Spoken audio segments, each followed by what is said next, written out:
Bienvenue dans cette nouvelle édition du 12-15. Au sommaire de l'actualité, le Premier ministre malgache Christian Tsaye, en poste depuis la semaine dernière, a formé son équipe gouvernementale. Les 30 nouveaux ministres ont été nommés ce lundi 11 juin. La Côte d'Ivoire, toujours en quête du renforcement de la réconciliation nationale, des propositions de loi pour l'amnistie des crimes et délits commis pendant la crise post-électorale de 2010 à 2011 ont été proposées par le groupe parlementaire Agir pour le peuple. Et puis le Rwanda a obtenu une note B2 de la part de l'agence de notation mondiale Moody's. Une notation qui donne au pays des 1000 collines plus de chances de continuer d'emprunter sur les marchés étrangers afin de poursuivre sa stratégie de développement.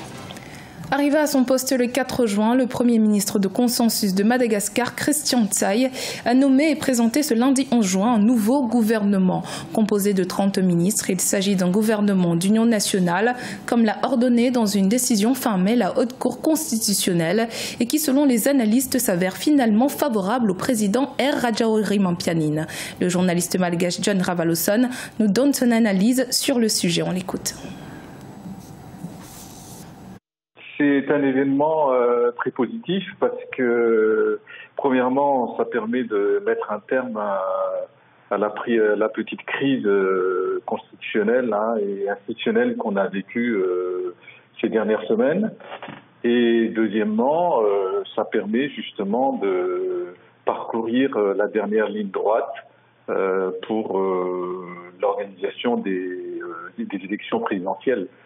Qui constituent des échéances quand même importantes. Donc la démocratie à Madagascar a du mal à s'implanter, mais on a vu quand même ces 4 et 5 dernières années que la normalisation s'est faite. Donc il y a eu, comme je l'ai dit, cette petite poussée de crise ces dernières semaines. Ce gouvernement permet de stabiliser la situation et d'aller de l'avant. C'est son objectif premier. Enfin, il y aura aussi à exécuter les affaires courantes certainement et surtout à calmer le jeu au niveau des questions de sécurité et aussi sur le plan social.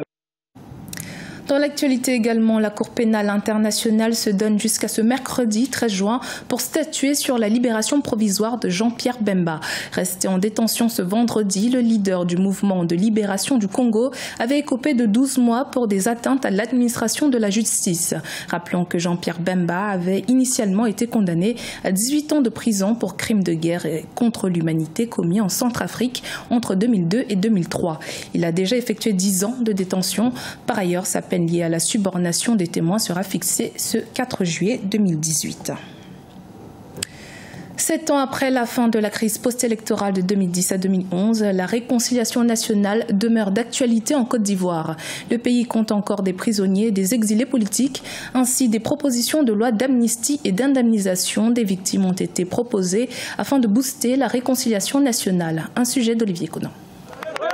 Des propositions de loi pour l'amnistie des crimes et délits commis pendant la crise post-électorale de 2010-2011 et pour l'indemnisation des victimes, c'est le combat du député Évariste Méambli à l'Assemblée nationale.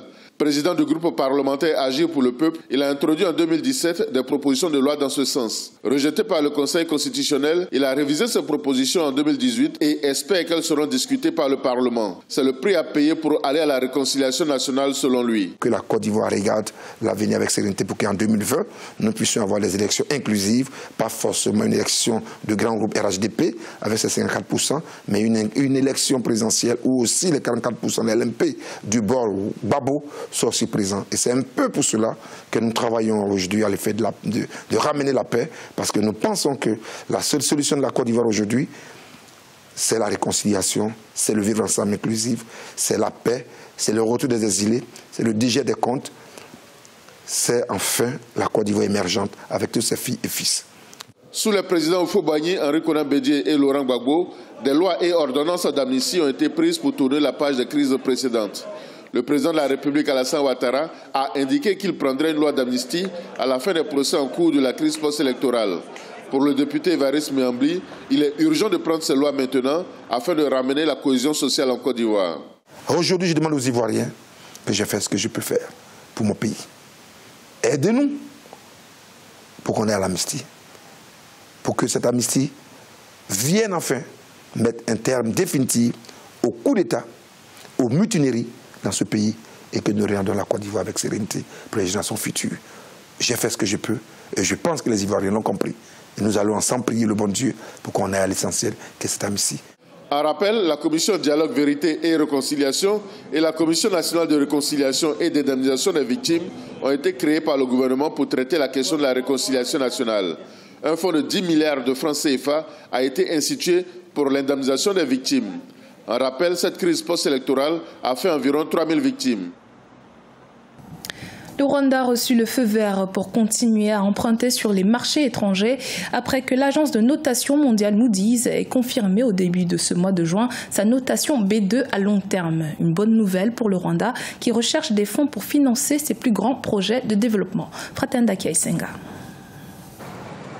Le Rwanda a obtenu une note B2 de la part de l'agence de notation mondiale Moody's, donnant plus de chances au pays de continuer d'emprunter sur le marché étranger. Bien que le taux d'endettement externe du pays n'a cessé de croître pendant ces dernières années, à 36,6%, il ne dépasse pas la moyenne de 50% du produit intérieur brut pour les pays est-africains.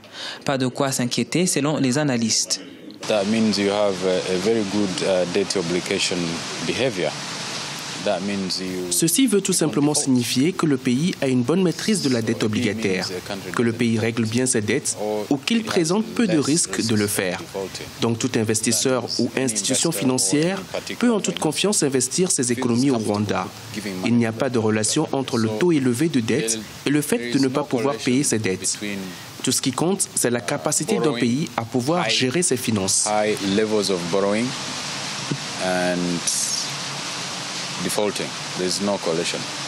Cette notation arrive à un moment où le Rwanda est sous pression pour mobiliser des ressources pour financer ses ambitieux projets de développement. Par ailleurs, le taux d'endettement du Rwanda est actuellement plus élevé que par le passé en raison des remboursements d'intérêts estimés à 26,5 millions de dollars par an jusqu'en 2023. Nous savons ce pourquoi nous contractons un prêt.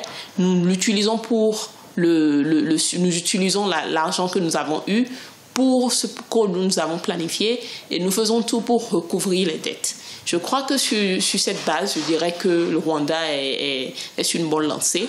Cependant, le pays pourrait nuancer un peu et diversifier les sources de dettes et se pencher un peu plus sur la dette intérieure. Parmi les plus grands projets initiés par le Rwanda, on peut citer la construction du chemin de fer de 400 km qui reliera le pays à la Tanzanie, où le pays des 1000 collines est obligé de mobiliser 1,2 milliard de dollars américains. Dans l'actualité sportive, la deuxième édition du championnat national béninois de taekwondo s'est achevée ce 10 juin. Une occasion de valoriser cette discipline dans le pays. Les athlètes béninois comptent par ailleurs s'investir davantage afin de s'affirmer à travers les championnats sous-régionaux. Reportage de notre correspondant Leftiono. Au Bénin, de jeunes athlètes se révèlent à travers la discipline sportive de taekwondo.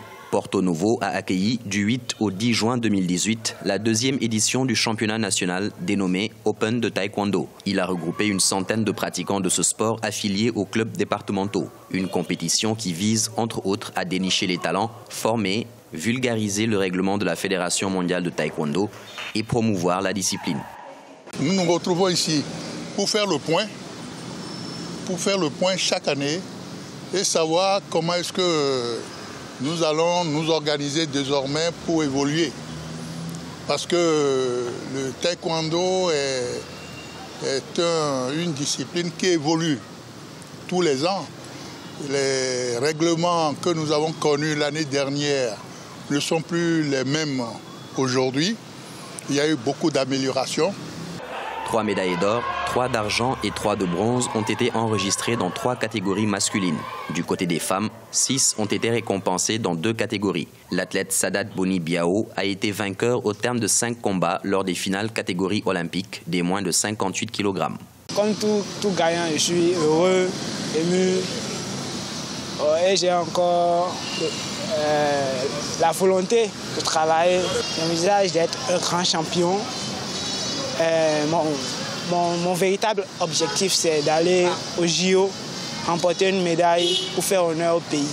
On est 6 dans la catégorie, donc j'ai participé à 5 combats j'ai gagné 4 et j'ai perdu face à mon adversaire Biao Yann Sadat et j'ai remporté la médaille d'argent. Les pratiquants du taekwondo béninois plaident pour la pérennisation et l'accroissement des compétitions. Ils entendent s'investir davantage afin de s'affirmer à travers les championnats sous-régionaux. C'était le journal de la rédaction. Merci de votre fidélité. Dans un instant, une nouvelle édition de l'actualité sur Africa 24.